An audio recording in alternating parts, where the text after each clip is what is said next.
أعوذ بالله من الشيطان الرجيم. بسم الله الرحمن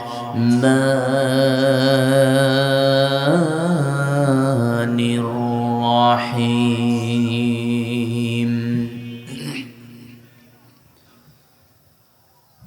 واعبدوا الله ولا تشركوا به شيئا وبالوالدين إحسانا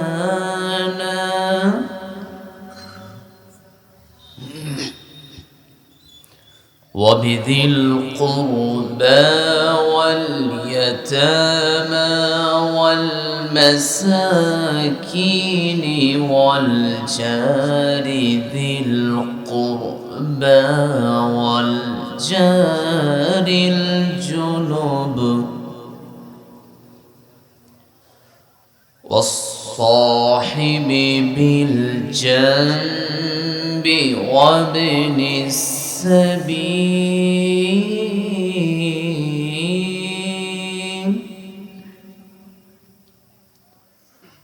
وما ملكت أيمانكم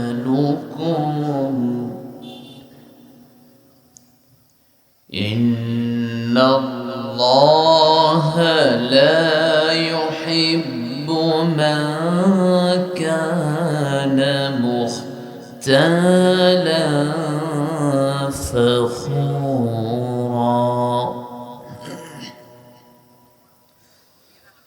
وقال تعالى في شان حبيبه ومحبوبه: إن الله وملائكته يصلون على النبي يا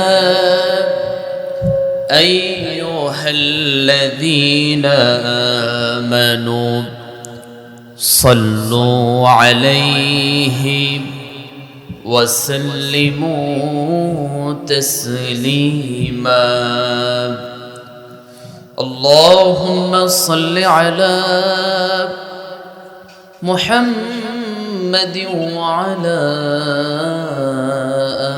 آل محمد كما صليت على إبراهيم وعلى آل إبراهيم إنك حميد مجيد. اللهم بارك على محمد وعلى آل محمد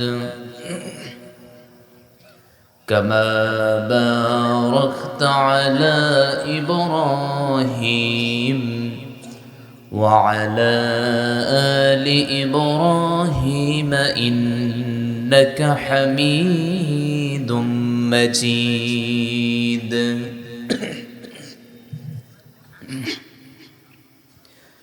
পৃথিবী আমার আসল ঠিকানা নয়, মরণ কি দিন মুছে দেবে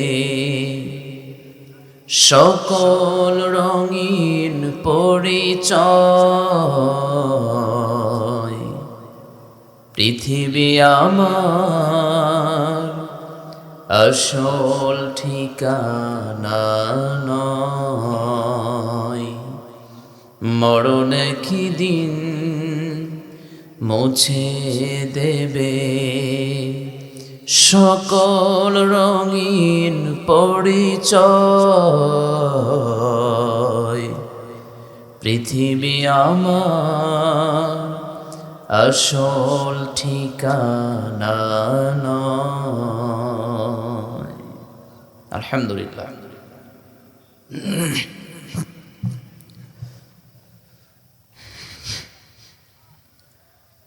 উত্তরাঞ্চলের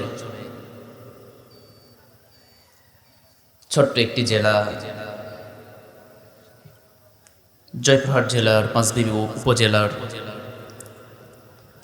দক্ষিণ জয়দেবপুর সতুনপাড়া ওয়াক্তিয়া মসজিদ ইন্তেজামিয়া কমিটি কর্তৃক আয়োজিত আজকে প্রথম বার্ষিকী তাফসীরুল কোরআন মাহফিলের সম্মানিত সুযোগ্য সভাপতি জনাব আলহাজ মাওলানা মুহাম্মদ নিয়ামুল বারিক, সভাপতি ছোট মানিক বাইতুন নূর জামে মসজিদ, আমরা দোয়া করছি আল্লাহুম্মা ফাক্কিহু ফিদ্দীন। জোরে বলুন আল্লাহুম্মা আমিন। আজকের মাহফিলের যাদেরকে নিয়ে আয়োজন, আমার সামনে বসা দিনী ভাইয়েরা, পর্দার আড়ালে অবস্থান করছেন শ্রদ্ধেয়া সম্মানিতা মা এবং বোনেরা, আলোচনার প্রারম্ভিকতায় আপনাদেরকে নিয়ে সালাম দিয়ে আবারও শুরু করতে চাই। আসসালামু আলাইকুম ওয়া রাহমাতুল্লাহি ওয়া বারাকাতুহু। সম্মানিত প্রিয় ভাইরা, সবাই কেমন আছেন? আলহামদুলিল্লাহ। আমাকেও প্রশ্ন করছেন? আলহামদুলিল্লাহ, আপনি ভালো আছেন, আমিও ভালো আছি, আল্লাহ আমাকেও ভালো রেখেছেন। তবে একটু আপনাদের থেকে আল্লাহ কিছু নিয়ামত আমাকে দিয়েছেন। অসুস্থতাও একটা নিয়ামত, ঠিক কিনা? তো আমি আপনাদের এলাকায় খুব নতুন, ঠিক না? খুবই নতুন। এর আগে আমাকে কেউ দেখছেন? দু একজন বাদে দেখছেন, এমন কেউ আছেন? আচ্ছা, সম্মানিত প্রিয় ভাইরা, আমি আপনাদের সামনে 1 ঘন্টা কথা বলতে চাই। কয় ঘন্টা? এই 1 ঘন্টা সময় দিতে হবে মুজাহিদের মতো। পারা যাবে না ইনশাআল্লাহ? কারণ বিগত 15 বছরে আমরা যত কথা বলছি, যত কথা হয়েছে, আলেমদের থেকে জালেমদের ভূমিকা তাফসীরের মাহফিলে কম ছিল না বেশি ছিল? ভয় পাচ্ছেন এখন?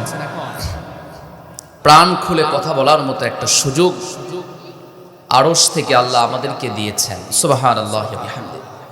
যে মনিব, যে আল্লাহ সুবহানাহু ওয়া তাআলা দল মত নির্বিশেষে একটা সোনালী সুযোগ আমাদেরকে করে দিয়েছেন, আল্লাহর দেওয়া কণ্ঠে আমরা বলছি আলহামদুলিল্লাহ।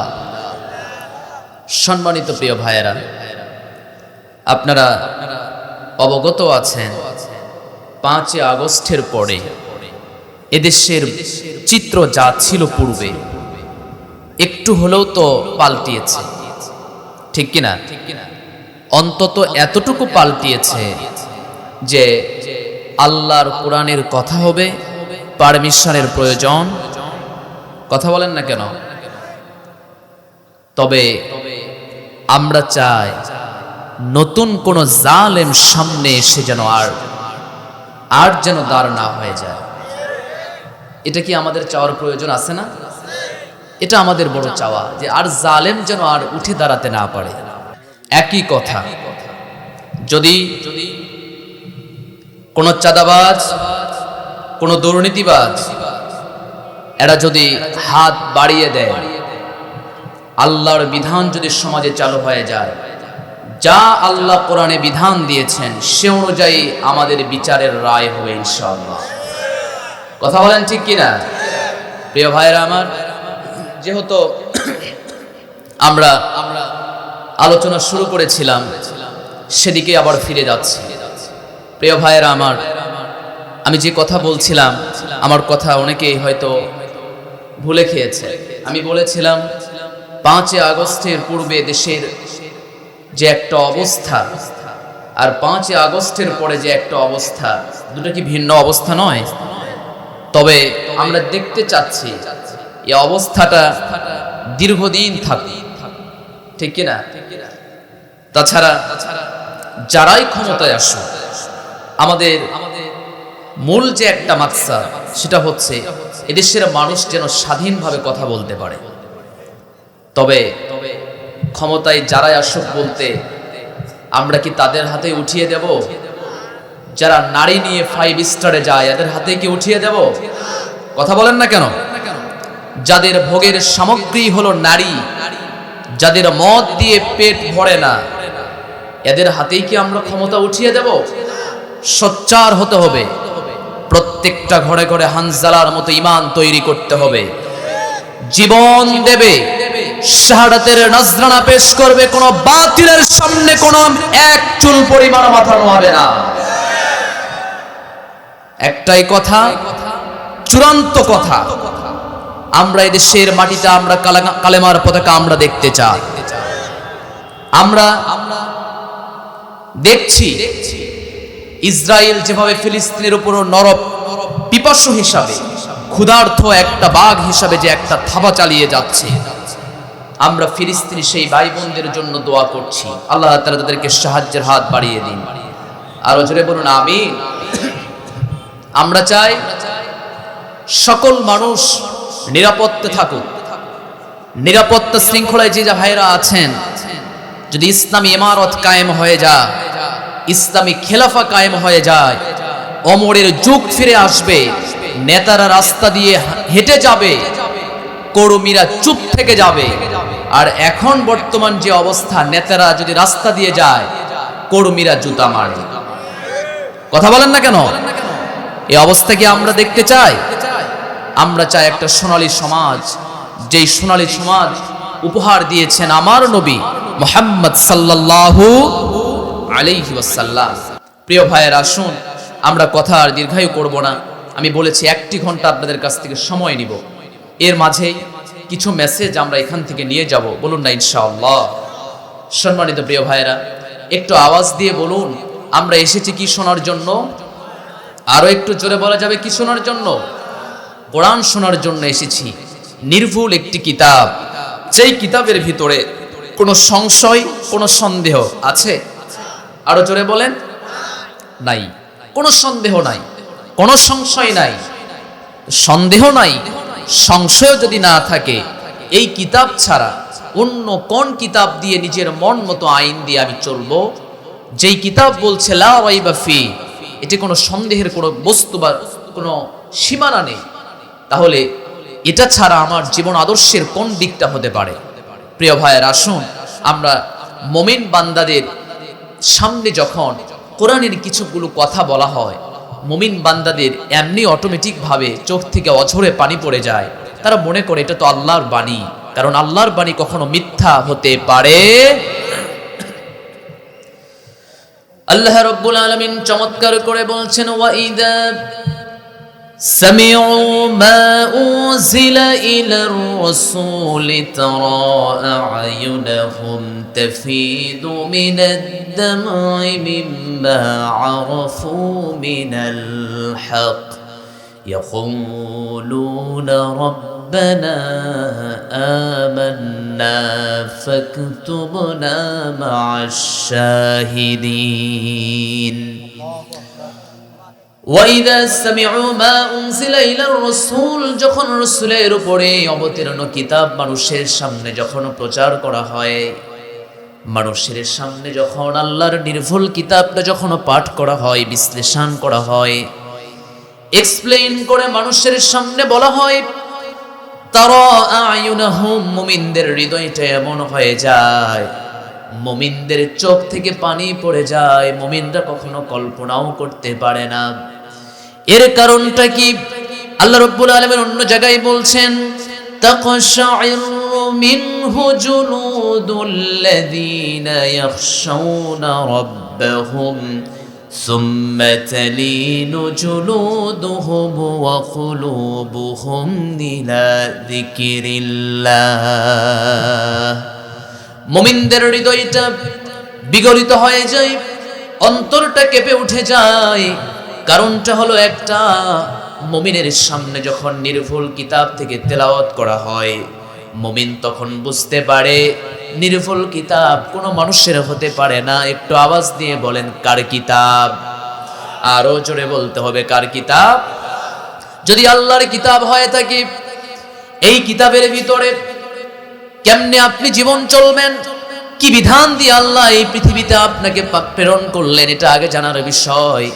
তবে আরেকটা বিষয় আমাদের বড় মনে পড়ে যায়, সেই বিষয়টা হলো আমার নবীজি বলছেন, কোরআন দিয়ে যখন সমাজ পরিচালনা হয়ে যাবে, ওই সমাজটা স্বপ্নের একটা সুন্দর ভবনে পরিণত হয়ে যাবে। শুধুমাত্র এই কোরআনটা আপনি মসজিদের তাকে, অথবা আপনি যদি চিন্তা করেন এই কোরআন আপনি মাদ্রাসার তাকে আপনি রেখে দিয়েছেন, একটু প্রশ্ন করতে চাই, কোরআন কি শুধু মাদ্রাসার তাকেই থাকবে না, সংসদেও যাওয়ার প্রয়োজন আছে? আরো জোরে বলেন না, আছে না নাই? এই কোরআনে এমন কিছু নাই যে নেই।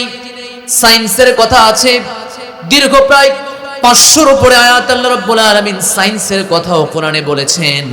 এমন কোন দিক নাই যা কোরআনে আল্লাহ তাআলা বর্ণনা করেন নাই। রাব্বুল আলামিন বলছে, কি বর্ণনা করতে চাও?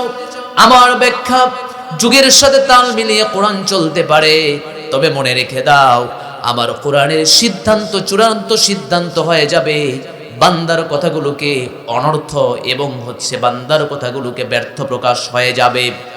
কখনোই মানুষের পক্ষে সম্ভব নয়। রব্বুল আলামিন সূরাত কাহফের শেষের দিকে বলছেন, কুল লাউ কানাল বাহরু মিদাদান লিকালিমাতি রাব্বি লানাফিদাল বাহরু ক্বাবলা আন তানফাদা কালিমাতু রাব্বি ওয়ালাউ জিনা বিমিসলিহি মাদাদা। কি মনে করেছ পৃথিবীর যদি সকল যে গাছগুলো দেখো, এই গাছগুলো যদি লাউ আন্নামা ফিল আরদি মিন শাজারাতিন নাকলাম, যদি কলম হয়ে যায়, ওয়াল বাহরু ইয়ামুদ্দুহু মিন বাদিহি সাবআতু আবহুর, অপরদিকে যদি এই সমুদ্রের পানিগুলো কালি হয়ে যায়, মিন বাদিহি সাবআতু আবহুরিম মা নাফিদাত কালিমাতুল্লাহ, আল্লাহর কিতাবের বিশ্লেষণ আর বর্ণনা করা যাবে না। বোঝা যায় যুগ যত নতুন হয়ে যাবে, কোরআন থিওরিক্যাল হিসাবে মানুষকে নতুন উপহার দিয়ে দেবে। জোরে বলেন না সুবহানাল্লাহ। তাহলে কোরআন আমাদের জন্য শুধুমাত্র একটা এককেন্দ্রিক কিতাব নয়, এই কিতাবের ভিতরে অর্থনীতি, সমাজনীতি, পারিবারিক যে বিষয়, সকল কিছু আছে। তো আরো জোরে বলেন না কেন? সব আছে। বউ চালানো কেমনে যায় আছে না এখানে? সব যদি থাকে, তাহলে আমরা দেখেছি এদেশে, আমরা লক্ষ্য করে তাকিয়ে দেখেছি, কত চাচার যুগ আমরা দেখলাম, বাবার যুগও আমরা দেখলাম, স্বামীর যুগও আমরা দেখলাম। শুধুমাত্র আপনারা বললেন এটাতে সব আছে, এই যুগটা আমরা চর্ম চোখে দেখতে পারি নাই, ঠিক কিনা? এই যুগের কথা আমরা ইতিহাসে পড়েছি, এই যুগের কথা আমরা কোরআনে পড়েছি, এই যুগের কথা আমরা সিরাতে পড়েছি। তবে এই যুগ যদি বাস্তবায়ন হয়ে যায়, কোন মমতাজের মতো নর্তকী সংসদে যেতে পারবে না, ঠিক কিনা মুসলমান? আলেমরা থাকে চারশিকের দেয়ালে, পরিমণির মতো লম্পট গান উদযাপন করে আমাদেরকে উপহার দেয়। যে দেশে আলেমদের জন্য চারশিকের দেয়াল বন্দী হয়ে যায়, তাদের ঠিকানা হয়ে যায়, অপরদিকে নর্তকীরা বাহিরে মেহেদি দিয়ে ঘুরে বেড়ায়, এদের এ জাতির জন্য দুর্ভোগ আর কি হতে পারে, ঠিক কিনা? প্রিয় ভাইয়েরা আমার, কষ্ট পেলেন? রাগ করলেন? প্রিয় ভাইয়েরা আমার, তাদের তো এমন অহংকার প্রদর্শন কথা ছিল, এমন অহংকার প্রদর্শন কথা ছিল, ফেরাউনকে হার মানিয়েছে। তারা বলতো আমরা 41 সাল পর্যন্ত আমরা ক্ষমতায় থাকবো, বলতো না? যারা নিজের জীবনের কোনো গ্যারান্টি নাই, আমার জীবনের কোনো নিঃশ্বাসের বিশ্বাস আছে? 1 সেকেন্ডের নাই ভরসা, যতই করো রং তামাশা, যাদের 1 সেকেন্ডের জীবনের কোনো ভরসা নাই, কোনো গ্যারান্টি নাই, সেই মানুষগুলো 41 সালের টার্গেট নিয়ে তারা মাঠে কাজ করে এবং তারা অহংকার করে বলে, আলেমরা কথা বলে, এভাবে কথা বলে, আলেমদেরকে লম্পট বলেও গালি দিয়েছে, আলেমদেরকে রাজাকার বলেও গালি দিয়েছে, তাই নাই? এমন কি আমরা লক্ষ্য করে তাকিয়ে দেখেছি, এই যে দীর্ঘ একটা সময়ে এই যে রাজাকার একটা গালি ছিল, রাজাকার একটা গালি ছিল না? রাজাকার গালিটা কেমন ছিল? রাজাকার ফাঁসি দিতে হবে, গণজাগরণ মঞ্চ তৈরি হয়ে গেল। এমরানি সরকার সকলের সামনে উচ্চ কণ্ঠে এক একজন ইসলামী আন্দোলনের কর্মীদেরকে মারতে হবে, ধরতে হবে, শুধু তাই নয়, ফাঁসির কাষ্ট দিয়ে দুনিয়া থেকে বিদায় করে দিতে হবে। আমাদের কর্মীরা ময়দানে শুধু নয়, একমাত্র আল্লাহর জন্য তারা ইকামতে দ্বীনের কাজ করতে গিয়ে ফাঁসির মঞ্চেও গিয়েছে, কোন বাতিলের কাছে তারা মাথা নত করে নাই। ঠিক কিনা প্রিয় ভাইরা আমার?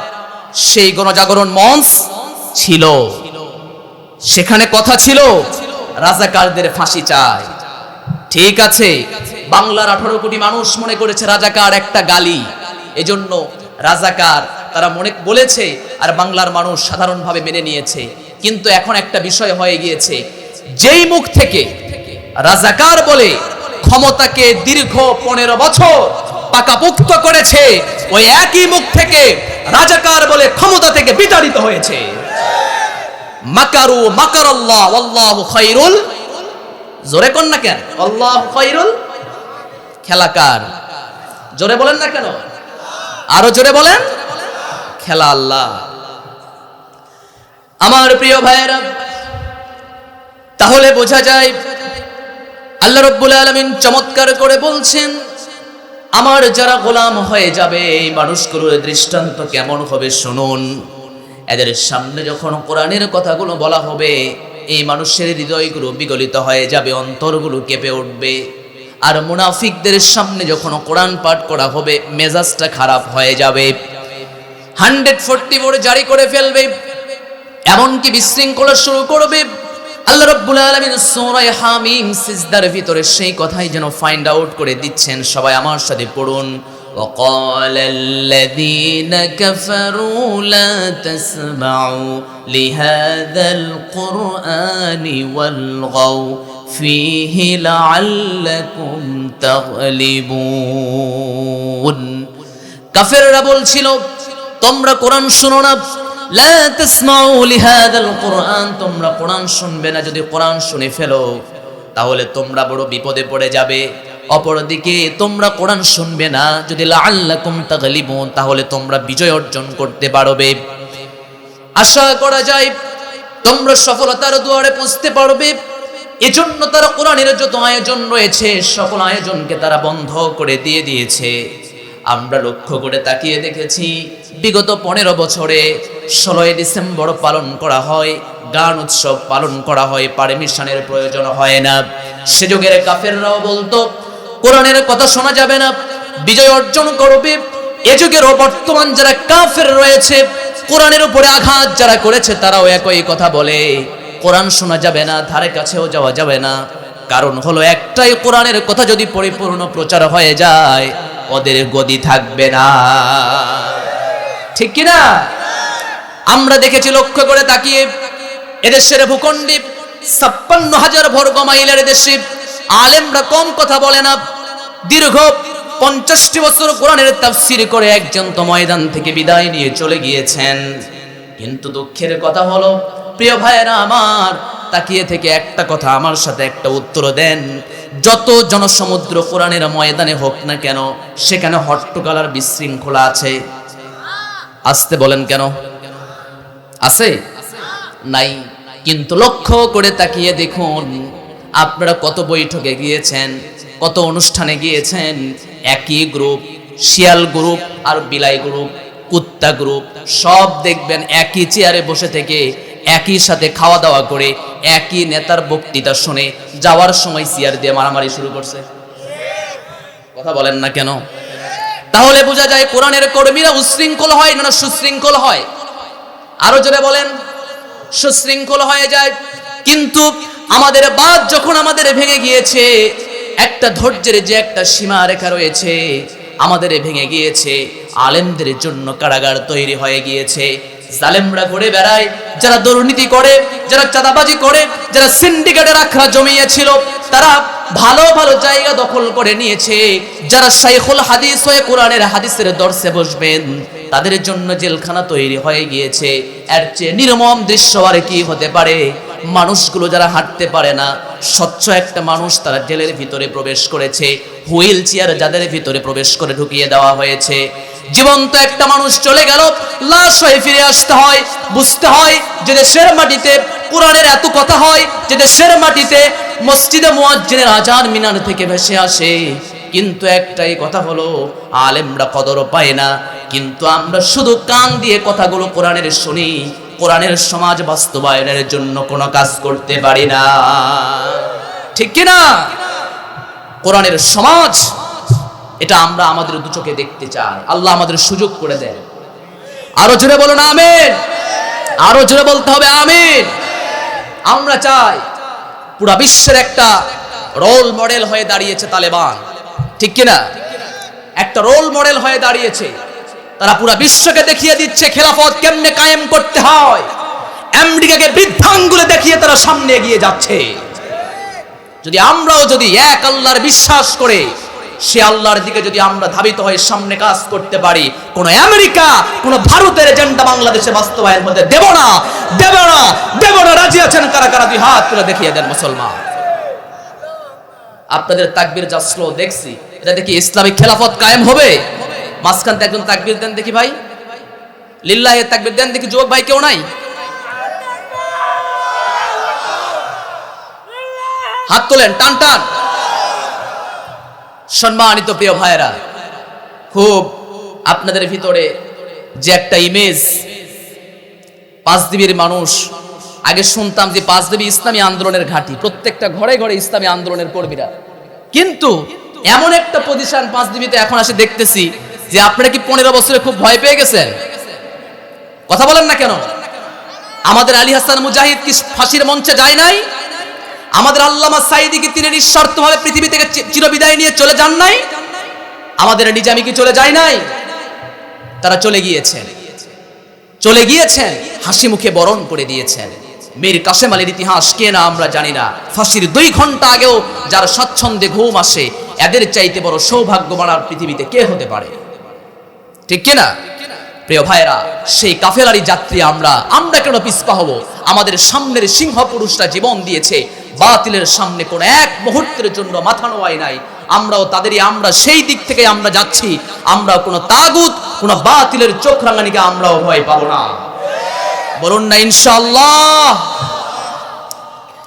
আমার প্রিয় ভাইরা, তাহলে আল্লাহ রাব্বুল আলামিন বলছেন, পৃথিবীর গোলামরা শুনে রেখে দাও, তোমরা কি সমাজ বিনির্মাণ করতে চাও নাকি? আমরা বললাম হ্যাঁ, আমরা সমাজ বিনির্মাণ করতে চাই। আল্লাহ রাব্বুল আলামিন বলেন, সোনালী যুগ যদি তোমরা বিনির্মাণ করতে চাও, তোমাদের জন্য আমি কিছু ফরমালিটি আমি দিয়ে দিলাম। আল্লাহ রাব্বুল আলামিন আমার তেলাওয়াতকৃত সূরা নিসার 36 নম্বর আয়াতে আল্লাহ রাব্বুল আলামিন ফরমালিটি কিছু দিক নির্দেশনা দিয়ে দিলেন। প্রথম কিছু কথা আল্লাহ রাব্বুল আলামিন চমৎকার করে আমাদের জন্যই বলছেন, ওয়া'বুদুল্লাহ ওয়ালা তুশরিকু বিহি শাইআন ওয়া বিল ওয়ালিদাইনি ইহসানা। আল্লাহ রাব্বুল আলামিনের প্রথম কথা ওয়া'বুদুল্লাহ। বলেন তো ইবাদত কার হবে? আর একটু পিছনের ভাইয়েরা বলেন। পেছনের ভাইয়েরা চুপ থাকেন, শুধু সামনের ভাইয়েরা বলেন। আল্লাহর নাম জোরে বললে মামলা আছে? এখন আছে? তাহলে এত ভয় করে বলছেন, একটু আওয়াজ দিয়ে বলেন আল্লাহ। আরো জোরে বলেন আল্লাহ। আর একটু জোরে বলেন আল্লাহ। প্রিয় ভাইয়েরা আমার, তাহলে ওয়া'বুদুল্লাহ ইবাদত হবে কার? আরো জোরে বলতে হবে কার? আল্লাহ রাব্বুল আলামিন বলছেন, অনর্থক সৃষ্টি করি না, এমনি এমনি মনে করো তোমাদেরকে আমি সৃষ্টি করেছি। শুধু তাই নয়, কেমন করে মনে করো? সাধারণভাবে একজন রিকশাওয়ালাকে যদি প্রশ্ন করা হয়, রিকশাওয়ালা ভাই কেন তুমি এত কষ্ট করে কাজ করো? রিকশাওয়ালার উত্তর হলো, আপনি কি জানেন না ভাই, আমার বাড়িতে তো আমার স্ত্রী বাল বাচ্চারা আছে না নাই? তার উত্তরটা হলো এমন, দোকানদারকে যদি জিজ্ঞেস করা হয়, সেই সকাল 8টা থেকে শুরু করে নিয়ে আপনি বসে আছেন সেই রাত্রি 10টা পর্যন্ত দোকানে বসে আছেন, এত কষ্ট করার কারণ কি? দোকানদারের প্রশ্নের উত্তর হলো, আমার বাড়িতে আমার এই বাল বাচ্চারা আছে, আমাকে খাওয়াতে হবে, টাকার প্রয়োজন। কিন্তু আল্লাহ রাব্বুল আলামিন বললেন, উদ্দেশ্য রিকশা চালক তার বলতে পারলো, উদ্দেশ্য দোকানদার বলতে পারলো, উদ্দেশ্য দোকানদারের কর্মচারীরা বলতে পারলো, উদ্দেশ্য মুসলমান ভুলে গিয়েছে। আল্লাহ রাব্বুল আলামিন বলছেন, আফাহাসিবতুম আন্নামা খালাকনাকুম আবাসা ওয়া আন্নাকুম ইলাইনা লা তুরজাউন। আল্লাহ রাব্বুল আলামিন বলছেন, অনর্থক কি তোমাকে এমনি এমনি সৃষ্টি করেছি? ও বান্দা বলো দেখি, তোমাকে কি এমনি এমনি সৃষ্টি করা হয়েছে? এক ফোঁটা নাপাক পানি থেকে তোমাকে নিয়ে আসলাম পৃথিবীতে। হাল আতা আলাল ইনসানি হিনুম মিনাদ দাহর লাম ইয়াকুন শাইআন মাযকুরা ইন্না خلقنا الإنسان من نطفة أمشاج نبتليه فجعلناه سميعا بصيرا। আল্লাহ রাব্বুল আলামিন বলছেন, এক ফোঁটা নাপাক পানি থেকে তোমাকে তৈরি করেছি, নিষ্প্রাণ ছিলে, নির্জীব ছিলে, সেখান থেকে আমি তোমাকে বানিয়েছি। উদ্দেশ্যহীন ভাবে নয়, আমার রুবুবিয়তের স্বীকৃতি প্রদান করেছো, এমনি এমনি নয়। আফাহাসিবতুম আন্নামা খালাকনাকুম আবাসা, অনর্থক কোনো সৃষ্টি করি নাই। পৃথিবীতে যা কিছু করা হয় না কেন, এই যে মোবাইল দেখছেন, আমার সামনে যে মোবাইল আপনি দেখতে পাচ্ছেন, যদি প্রশ্ন করা হয় মোবাইলের উদ্দেশ্য কি, আপনি বলবেন কথা বলা হয়, ভিডিও করা হয়, আবার অনেক বলবেন অডিও করা হচ্ছে, আরো অনেক তথ্যের কথা আমার সামনে আপনি প্রেজেন্ট করবেন। যদি সামান্যভাবে ছোট্ট একটা জীবনের ভিতরে উপকরণ হিসাবে এই ফোনকে আপনি মনে করে থাকেন যে এই ফোন দিয়ে আপনার এত কার্যক্রম আপনি সুবিধা ভোগ করছেন, এখন প্রশ্ন হলো, আপনাকে আশরাফুল মাখলুকাত করে আল্লাহ পৃথিবীর জমিনে প্রেরণ করলেন উদ্দেশ্যহীন ভাবে কিনা উদ্দেশ্য নিয়েই সৃষ্টি করেছেন? অবশ্যই উদ্দেশ্য নিয়েই সৃষ্টি করেছে। ছোট্ট একটা ফোন যদি উদ্দেশ্যহীন ভাবে সৃষ্টি না হয়, যদি আপনাকে বলা হয় আপনার যে হাতের ঘড়ি আছে এই ঘড়িও উদ্দেশ্যহীন ভাবে সৃষ্টি নয়, এখন আপনি বলেন আশরাফুল মাখলুকাত হিসাবে আল্লাহ আপনাকে পরিচয় করিয়ে দিয়েছে উদ্দেশ্যহীন ভাবে নাকি?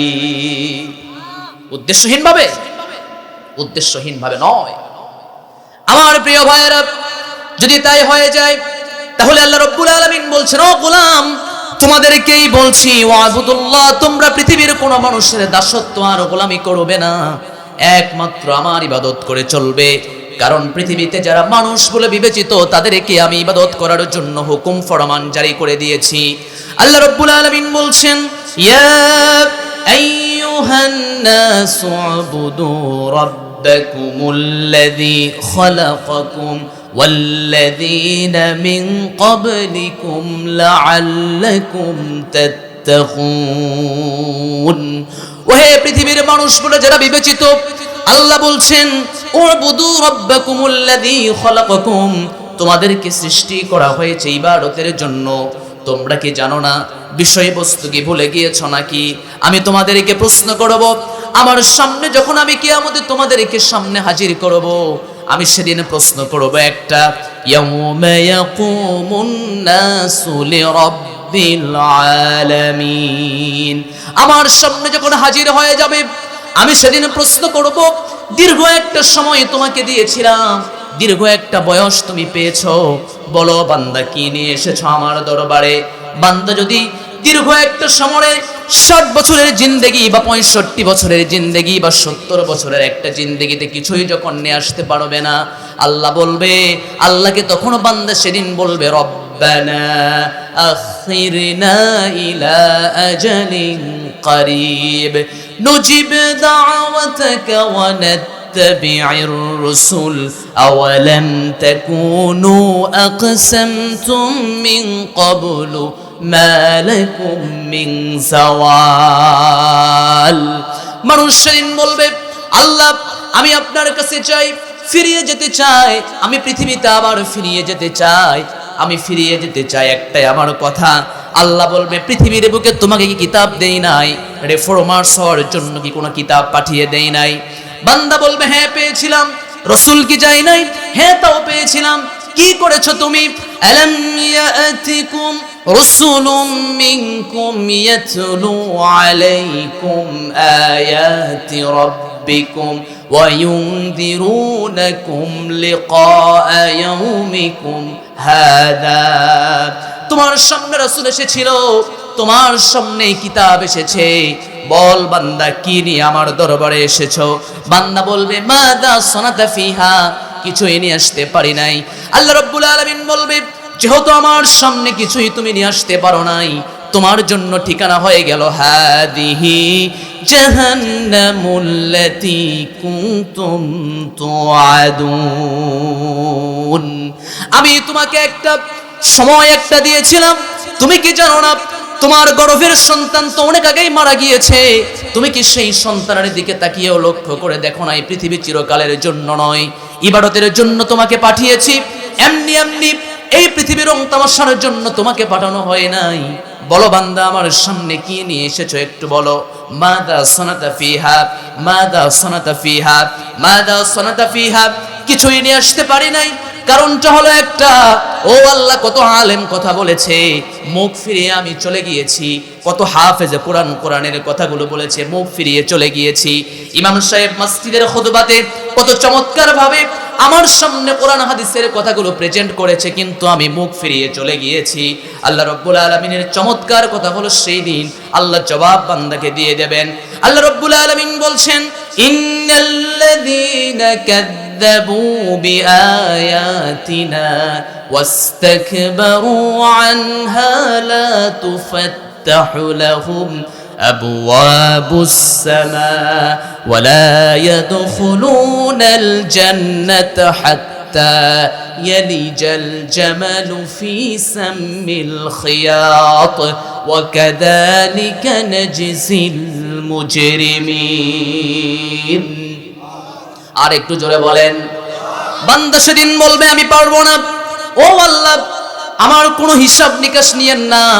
আল্লাহ বলবে কেন নিব না বান্দা, তোমার সামনে কি কোনো রাসূল পাও নাই? বলে হ্যাঁ পেয়েছি। কিতাব পাও নাই? তাও পেয়েছি। কিন্তু কেন গাফেল হয়ে তুমি ছিলে? ইকতারাবা লিন্নাস হিসাবুহুম ওয়া হুম ফি গাফলাতিন মুরিদুন। তুমি তো জানতে না মরণ তোমাকে কখন গ্রাস করে ফেলবে, এটা কখনোই তুমি জানতে না। তাহলে একটু প্রশ্ন হলো মরণ কখন আসবে যেহেতু জানি না, এখন থেকেই প্রস্তুতি নেওয়ার প্রয়োজন আছে না নাই? আরো জোরে কোন হয় নাই? আরো জোরে বলেন। এখন থেকেই প্রস্তুতি নেওয়ার প্রয়োজন। আমি একটা বইয়ে পড়েছিলাম, যারা বলে কালকে থেকে করব, সবচাইতে প্রতারক হলো তারা। কথা বোঝা যায়? কালকে থেকে ভালো হয়ে যাব। অনেকে আছে না, হুজুর দেখা হয়ে যায়, সব ভালো। মুখে সিগারেট, যদি বলা হয় সিগারেটটা ছাড়বেন না, বলে হুজুর সামনে তো রমজান থেকে ছেড়ে দিব। কথা বোঝা যায়? আপনি বলেন, আপনি একটু আগেই বললেন নিঃশ্বাসের বিশ্বাস নাই, রমজান পর্যন্ত গ্যারান্টি নিয়ে বসে আছেন। প্রিয় ভাইয়েরা আমার, তাহলে বলেন আজকে থেকে ভালো হয়ে যাব, বলুন না ইনশাআল্লাহ। আল্লাহ যা ফরমাবেন, যা আদেশ করেছেন এর বাহিরে চলবো না। আমি গোলাম। আমি কি? আরো জোরে বলেন, আমি কি? গোলাম। আমি যদি গোলাম হয়ে থাকি আমার আচরণ গোলামের মতো হবে। যদি আমি গোলাম হয়ে থাকি আমার আচরণটা হবে গোলামের মতো। কিন্তু আমি গোলাম হয়ে এমন ভাবটা নিয়ে চলি মালিকের মতো। ঠিক কিনা? আপনার বাড়িতে যে লজিক থাকে না, লজিং এর লোকজন থাকে বা ছেলে পেলে থাকে, পড়াশোনার জন্য অনেক দূর থেকে আসে। আসার পরে চিন্তা ভাবনা করছে, কিছুদিন আপনার বাড়িতে থাকছে, খাইছে, আপনার ফ্যামিলির সাথে ভালো একটা আন্ডারস্ট্যান্ডিং হয়ে গেছে। একটু পরে কিছুদিন বলতেছে যে আপনার বাড়িও আমার, আপনার ঘরও আমার, যাবতীয় সম্পত্তি সব আমার। এরা কি রাখবেন না ভাগবেন? কথা বলেন না কেন? ভাগবেন না? হ্যাঁ, গুড়া করে ফেলবেন। প্রিয় ভাইয়েরা আমার, তাহলে কারণ আপনি কেন এই কাজ করতেছেন? কারণ হচ্ছে আমার বাড়িতে খায়, আমার বাড়িতে চলে, আমার টাকায় সে পড়ে, অথচ আমার বাড়ির সে সম্পদ নেওয়ার জন্য বড় বেকুল হয়ে পড়ে আছে। আল্লাহর এই যে নিঃশ্বাস, অক্সিজেন আপনি গ্রহণ করছেন না? আপনি আল্লাহর দেওয়া নিয়ামতগুলো আপনি ভোগ করছেন। আপনি আবার বলছেন আমি মালিক, আল্লাহর কোনো বিধান মানব না। তাহলে আল্লাহ তো ইচ্ছে যদি করতো, আপনার আমার মতো যদি মেজাজ থাকতো, পৃথিবীতে এখনই চোমানি দিয়ে ফেরাউনের মতো ডুবন্ত সাগরে একদম পৃথিবী থেকে চুরমার করে দিয়ে দিতেন। ঠিক কিনা? আপনার লজিং এর ছেলে একদিন একটা কথা বলছে যে এই বাড়ি আমার, এই ঘর আমার, আপনার স্ত্রীও আমার, সবই যদি আমার দাবি করে বসে, আপনি তাকে রাখবেনই না, বের করে দিচ্ছেন। অথচ আপনার 54 বছরের জিন্দেগিতে আল্লাহর নাফরমানি করে জীবন শেষ করে দিলেন। আল্লাহ তো একদিনও বলেনি পৃথিবী থেকে চলে যা, বলছে? বলছে? তাহলে সংশোধন হওয়ার প্রয়োজন আছে না নাই? আর একটু জোরে বলেন মুসলমান, আছে না নাই? আমার প্রিয় ভাইয়েরা, গোলাম তো গোলামের মতো থাকবে, গোলাম কেন মালিক হয়ে যাবে? আল্লাহ রাব্বুল আলামিন সেই কথাই যেন বলছেন সূরা আনআমের ভিতরে, ও পৃথিবীর গোলামরা শুনে রেখে দাও, আজকে যারা মালিকের আচরণ করে পৃথিবীতে চলো, তোমরা তো মালিক নও, মালিক হলেন কে? আর একটু জোরে বলেন, মালিক হলেন কে? আল্লাহ রাব্বুল আলামিন বলছেন, ইন কুল্লু মান ফিস সামাওয়াতি ওয়াল আরদি ইল্লা আতির রহমানি আবদা লাকাদ ইল্লা আতির রহমানি আবদা। ও আমার পৃথিবীর গোলামরা, পৃথিবীতে যত রকমের নভমণ্ডল এবং ভূমণ্ডলে যতগুলো আল্লাহর সৃষ্টি রয়েছে, সকল সৃষ্টির মানুষগুলো যা রয়েছে, যতগুলো তোমরা কীট পতঙ্গ দেখো না কেন, সকলে আমার সামনে সবাই গোলাম হয়ে সেদিন দাঁড়িয়ে যাবে, কেউ মালিক হয়ে দাঁড়াতে পারবে না। কেউ যখন মালিক হয়ে দাঁড়াবে না, তাহলে তোমরা কেন নাফরমান হয়ে যাও? তোমরা কি লক্ষ্য করে তাকিয়ে দেখো না, তুসাব্বিহু লাহুস সামাওয়াতুস সাবউ ওয়াল আরদু ওয়া মান ফীহিন্না ওয়া ইম মিন শাইইন ইল্লা ইউসাব্বিহু বিহামদিহি ওয়ালাকিন লা তাফকাহুনা তাসবিহাহুম ইন্নাহু কানা হালিমান গফুরা। তুসাব্বিহু লাহুস সামাওয়াতুস সাবউ ওয়াল আরদু ওয়া মান ফীহিন্না। আল্লাহ বলে, সাত আসমান ও জমিনের ভিতরে এমন কোন আল্লাহর সৃষ্টি নেই যেই সৃষ্টিগুলো আল্লাহর আনুগত্যের বাইরে চলে যায়। সকল সৃষ্টি আল্লাহর ভিতরে চলে। এমন কি ওই ছোট্ট তোমরা পাখির দিয়ে কি তাকায়া লক্ষ্য করে তাকায়া দেখো নাই? একটি ছোট্ট পাখি বাসা থেকে বের হয়ে পড়েছে, আল্লাহর গুণগান গাইতে গাইতে বাসা থেকে বের হয়ে যায়। আবার যখন সন্ধ্যা যখন হয়ে যায়, আবার আল্লাহর গুণগান গাইতে গাইতে আবার বাসায় ফিরিয়ে যায়। ও বান্দা, তাকায়া দেখো, ছোট্ট একটা পাখি, যেই পাখি ডানায় ভর করে চলে, আল্লাহ তোমাকে ডানায় ভর করে চলার চাইতে পা তোমাকে দিয়েছে। এত নিয়ামত যে আল্লাহ তোমাকে দিয়েছে, এত সুন্দর করে যে আল্লাহ তোমাকে বানিয়েছে, এত চমৎকার করে নিয়ামত দিয়ে যে ভরপুর তোমাকে করে দিয়েছে। বান্দা বলো, ওই পাখি যেহেতু সামান্য একটা জীবন, সামান্য একটা জিন্দেগির ভিতরে, যেই পাখি আনুগত্যের বাইরে চলে না, আমি একজন নাফরমান গোলাম হয়ে আল্লাহর সামনে কেমনে দাঁড়িয়ে থাকতে চাই, আর কেমনে বলতে চাই আমার হিসাবটা আপনি আল্লাহ সহজ করে দিয়ে দেন, কেমনে বলতে চাই? এটা তো আমি নাফরমানের পরিচয় দিয়ে দিলাম, ঠিক কি না? প্রিয় ভাইরা আমার, তুসাব্বিহু লাহুস সামাওয়াতুস সাবউ ওয়াল আরদ, যে সাতটা আসমান আছে, জমিন, এই দুইয়ের মাঝে যা কিছু আছে, আল্লাহ তাআলার সৃষ্টিতে যা কিছু আছে, প্রশংসা আর আল্লাহর আনুগত্য করেন একমাত্র নাফরমান হিসাবে বান্দাই করে। বান্দা কি নাফরমান না? আমি বলেছি ছোট্ট একটা পাখি, তিরমিজির একটা বর্ণনা, লাউ আন্নাকুম তাতাওয়াক্কালুনা আলাল্লাহ লা রাযাকাকুম কামা ইয়াখরুজুত তায়রা তাগুদু খিমাসান ওয়া তারাউহু বিতানা।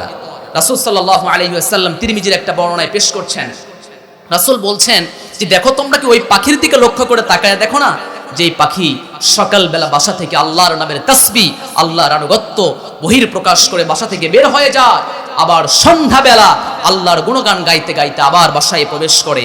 আমি আল্লাহ রিজকের মালিক, আমি তার পেটটা ভরায়ে বাসায় প্রবেশ করিয়ে দেই। আরো জোরে বলেন সুবহানাল্লাহ।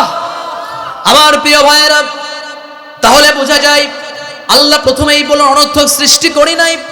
কেন বান্দা তুমি মনে করছো অনর্থক সৃষ্টি তোমাকে করা হয়েছে? যদি আল্লাহ আমাদের জন্য উপযুক্তভাবে যদি আমাদেরকে সৃষ্টি করে থাকেন, অনর্থক যদি সৃষ্টি না করে থাকেন, তাহলে দুনিয়ার জীবনটাকে আমরা বড় মায়া দিয়ে ফেলেছি। আল্লাহ রাব্বুল আলামিন বলেন, যদি আমার আদেশ তোমার জন্য ইবাদত হয়ে থাকে, তাহলে আমার নিষেধ তোমার জন্য ইবাদত। ইবাদতের একটা সংজ্ঞাই হলো আল্লাহ যা আদেশ করেছেন, যা নিষেধ করেছেন, এটাই হলো ইবাদত। লক্ষ্য করে তাকায় দেখুন, বান্দার জন্য নামাজ ফরজ, ওই একই আজান আজান নেই, কিন্তু আপনি যদি চিন্তা করেন আপনার সূর্যটা আপনার মাথার উপরে উদিত হয়ে গিয়েছে, আপনি যদি চিন্তা করেন নামাজ আদায় করবেন, আল্লাহ বলে ওই সময় আমি হারাম করে দিয়েছি, অর্থাৎ ওই সময় নামাজ না পড়াটাই হলো ইবাদত। কথা বলেন ঠিক কিনা? আমার প্রিয় ভাইরা, আল্লাহ বলে মাগরিবের নামাজ তোমরা আদায় করো, কিন্তু যখন তোমরা লক্ষ্য করে তাকায়া দেখো এই যে সূর্য যখন উদিত হয়ে যায়, ওই সময় যদি কেউ চিন্তা করে ফজরের সময় তো আমরা নামাজ আদায় করি না? একটু আওয়াজ দিয়ে বলেন করি কি করি না? তাহলে ফজরে আমরা নামাজ আদায় করি, কিন্তু একই কথা সূর্য উদিত হয়ে গিয়েছে, একজন মানুষ ঘুম থেকে উঠে দেখে সূর্য উঠছে, এই সময় সে যদি চিন্তা করে আমি নামাজ আদায় করব, আল্লাহর ঘোষণা হলো ওই সময় নামাজ তোমার জন্য নয়। যদি নামাজ ওই সময় না পড়ি এটাই হলো আমার জন্য ইবাদত। বোঝা যায় আল্লাহ যা আদেশ করেছেন, যা নিষেধ করেছেন এটাই আমার জন্য ইবাদত। আল্লাহ বলেছেন তোমার জন্য হজকে যদি তোমার সামর্থ্য থাকে হজকে তোমার জন্য ফরজ করে দিলাম, যদি তোমার জন্য সামর্থ্য থাকে যাকাতকে ফরজ করে দিলাম, যদি সামর্থ্য থাকে তাহলে তোমার জন্য যাবতীয় আমার যত হুকুম আহকাম রয়েছে ফরজ করে দিলাম। অপরদিকে আমার যে নিষেধ রয়েছে, যেমন ব্যবসাকে হালাল তোমার জন্য করে দিয়েছি, অপরদিকে তাকায়া দেখো সুদের মতো একটা ঘৃণ্য কাজকে তোমার জন্য নাজায়েজ বা হারাম করে দিয়েছি। কথা বলেন না কেন? তাহলে আদেশ যেটা আমাদের জন্য নিষেধ সেটা টোটালি আমরা সামারাইজ করে বলবো এটাই হলো ইবাদত। কথা বুঝতে পেরেছেন? তাহলে বোঝা যায় ব্যবসা করা হালাল। বলেন আমার সাথে কথা বলেন, ব্যবসা করা, সুদে টাকা লাগানো হালাল আছে? সুদখোর আছে? আছে আছে। এটা তো আপনারা মসজিদের সভাপতি, কেশিয়ার যা কিছু আছে সব বানায় রাখছে, ঠিক কিনা? এটা তো কথা বলাই যায় না, কারণ সমাজে একটা প্রভাব আছে, প্রভাব প্রতিপত্তির জন্য আমরা কিছু বলতে পারি না। বলবেন কেমনি? প্রত্যেক মাসে ডোনেট করতেছে আপনার মসজিদে, আর ওই সুদারুল মসজিদের টাকা দিয়ে আপনি বিল্ডিং করেন আর সেজদা আল্লাহর কাছে দেন। প্রিয় ভাইরা আমার, সম্মানিত প্রিয় ভাইরা, তাহলে সুদ আমাদের সমাজে আছে না নাই? আছে। এই যে সুদ আমাদের সমাজে চলছে, সুদখোরকে আমরা তালাক দিতে পারছি? আমরা সুদখোর তালাক দিতে পারি নাই। লক্ষ্য করে তাকায় আপনাকে একটা এক্সাম্পল দেই, আপনার এক্সাম্পলটা ভালো করে একটু মনে রাখেন, হ্যাঁ, মেমোরাইজ করে রাখেন। একটু আমার দিকে একটু লুক হন, দেখি সবাই দেখে একটু। প্রিয় ভাইয়েরা আমার, একটু তাকান আমার দিকে। একটা এক্সাম্পল শুধুমাত্র সামান্য কিছুক্ষণের জন্য দেখেন। যদি আমাদের সমাজের ভিতরে যেই কথাগুলো হচ্ছে যে সুদখোর, সুদটা স্পষ্ট হারাম, স্পষ্ট হারাম নয়, স্পষ্ট হারাম। যদি সুদ যদি স্পষ্ট হারাম হয়ে যায়, হালালের পন্থা আল্লাহ বের করে দিয়েছেন ব্যবসা। হালালের পন্থাটা কি? ব্যবসা। তাহলে আর হারামের পন্থা সুদ, হারামের পন্থা কি? সুদ। প্রিয় ভাইরা, আপনাদের সমাজের ভিতরে কেউ যদি মায়ের সাথে যদি কেউ সরাসরি জেনা করে, তাকে কি সমাজে রাখবেন না এরা ভাগাবেন? জোরে বলেন, ভাগাবেন। কয়বার জেনা করছে? কথা বলেন না কেন? আরো জোরে হচ্ছে না, আরো জোরে বলেন। সামনে তো নির্বাচন আছে, বলা লাগবে না? বলেন কয়বার? একবার। এখন বলেন যারা সুদখোর আছে সমাজে 1 টাকা কি লাগাইছে? 1 টাকা যদি সুদের পেছনে লাগায় 36 বার মায়ের সাথে জেনা করার যে গুনাহ তার আমলনামায় ওঠে। তাহলে এখন আপনাদের কাছে একটা প্রশ্ন, লির রিবা 70 জুজআন, রাসূল সাল্লাল্লাহু আলাইহি ওয়াসাল্লাম বলছেন 36 বার যে মায়ের সাথে জেনা করার যে গুনাহ এটা তার আমলনামায় উঠেছে। এখন প্রশ্ন আপনাদের কাছে আমার, যে প্রিয় ভাইয়েরা, যে ব্যক্তি সুদ খায় সে তো 1 টাকা আর লাগায় নাই, 1 টাকায় যদি 36 বার হয় সে তো লক্ষ লক্ষ টাকা সুদের টাকা পেছনে লাগিয়ে দিয়ে আছে। আমি মুসলমান হিসেবে কয়দিন তাকে ঘৃণা করেছি। সবাই যদি সমাজ থেকে এরকম, যেমন মায়ের সাথে জিনা করলে তাকে যেমন সমাজ থেকে বিচ্যুত করে দেওয়া হয়, তাকে যেমন সমাজে আমরা সবাই যেমন আলাদা করে রাখার চিন্তা ভাবনা করি, ঠিক সমাজের প্রত্যেকটা মানুষ যদি সোচ্চার হয়ে বলে, একইভাবে সমাজে যারা সুদখোর আছে তারা তো মায়ের সাথে জেনা করছে, সুতরাং মায়ের সাথে জেনাকারী কোনো সন্তান আমার সমাজে থাকতে পারে, তার সাথে আমার কোনো সম্পর্ক থাকতে পারে না। ক্লিয়ার কথা। যদি আমার মায়ের সাথে জেনা করে আমি যদি সমাজ থেকে বিচ্যুত হয়ে যায়, লক্ষ লক্ষ টাকা সুদের টাকা আমি লাগাই, তাহলে আমার সমাজে আমি মসজিদের সভাপতি কেশিয়ার হয়ে বসে আছি, ঠিক কিনা? প্রিয় ভাইয়েরা আমার, আসুন আমাদের পরিবর্তন হওয়ার প্রয়োজন আছে না নাই? আমার প্রিয় ভাইয়েরা, তাহলে বোঝা যায় ইবাদতের যে সারমর্ম, ইবাদতের যে সারনির্যাস আল্লাহ রাব্বুল আলামিন চমৎকার করে আমাদের জন্যই বলছেন, ও পৃথিবীর গোলামরা শুনে রেখে দাও, ইবাদত তোমাকেই করতে হবে। কারণটা হলো প্রশ্ন আমি তোমাকেই করব, অন্য কোনো মানুষকে করব না। আমি তোমাকে জিজ্ঞেস করে বলবো, আলাম ইয়াতিকুম রাসূলুম মিনকুম, এমন কি তোমাদের কোনো সময় আসে নাই, কিতাব কি তোমাদের সামনে আসে নাই? তখন তারা বলবে, আল্লাহ আমরা শুনি নাই। আল্লাহ রাব্বুল আলামিন বলবেন, তোমাদের জান্নাতে যাওয়া এমনটা অসম্ভব হয়ে যাবে। লা তুফাত্তাহু লাহুম আবওয়াবুস সামাই ওয়ালা ইয়াদখুলুনাল জান্নাহ হাত্তা ইয়ালিজাল জামালু ফি সাম্মিল খিয়াত ওয়া কাযালিকা নাজসিল মুজরিমিন। প্রিয় ভাইরা আমার, একটা সূচের মধ্যে যেমন একটা উট প্রবেশ করা যেমন অসম্ভব হয়ে যায়, বান্দা তোমাকে গোলাম পরিচয় দিয়ে পৃথিবীতে থাকতে হবে। তুমি যখন প্রভু হিসাবে পরিচয় দিয়ে, মালিক হিসাবে পরিচয় দিয়ে পৃথিবীতে থেকেছো, ও গোলামের মতো গোলামে না থেকে তুমি যখন মালিক হিসাবে পৃথিবীতে চলেছো, লা তুফাত্তাহু লাহুম আবওয়াবুস সামা, তোমার জন্য আসমানের দরজা সমূহ খোলা হবে না। ওয়ালা ইয়াদখুলুনাল জান্নাহ, আর তোমার জন্য জান্নাত তোমার জন্য নির্ধারণ হবে না। হাত্তা ইয়ালিজাল জামালু ফি সাম্মিল খিয়াত, কেমন করে তুমি জান্নাতে চলে যাবে? একটা সূচের ছিদ্র দিয়ে যেমন একটা উট প্রবেশ করা যেমন অসম্ভব হয়ে যায়, ঠিক তেমনি তোমার জান্নাতে যাওয়াটা তেমন অসম্ভব হয়ে যাবে। প্রিয় পাঁচদিবাসী, এই যে সূচের ভিতর দিয়ে কি উট প্রবেশ করা সম্ভব? বলেন না কেন? আরো জোরে বলেন। সম্ভব নয়। তাহলে উট এই সূচের ভিতর দিয়ে প্রবেশ করা সম্ভব নয়। হাত্তা ইয়ালিজাল জামালু ফি সাম্মিল খিয়াত ওয়া কাযালিকা নাজসিল মুজরিমিন, অপরাধীরাও কোন জান্নাতে যেতে পারবে না, এটাও অসম্ভব। প্রিয় ভাইয়েরা, আসুন আমাদের রিফর্মার্স হওয়ার প্রয়োজন আছে না নাই? আমার প্রিয় ভাইয়েরা, তাহলে আল্লাহ রাব্বুল আলামিন প্রথম শব্দই দিয়েছেন ওয়াবুদুল্লাহ, আল্লাহর ইবাদত করে চলতে হবে। তার সাথে একটা শব্দ জড়িয়ে দিয়েছেন ওয়ালা তুশরিকু বিহি শাইআ, ইবাদত করার সাথে সাথে কোনো মানুষের সাথে আল্লাহর একত্ববাদের কোনো শরীক স্থাপন করা যাবে না। কারণটা হলো একটা, যখন আপনি ইবাদতের মাঝে যখন আপনি শিরিক করে ফেলবেন, আল্লাহর কথা হলো কত হাজী সাহেব হজ নিয়ে আল্লাহর দরবারে চলে যাবেন, কত মানুষ রয়েছেন ইবাদত বন্দেগী নিয়ে আল্লাহর দরবারে চলে যাবেন, কিন্তু আল্লাহ রাব্বুল আলামিন বলবেন ওয়াকাদিমনা ইলা মা আমিলু মিন আমালিন ফাজআলনাহু হাবাআম মানসুরা।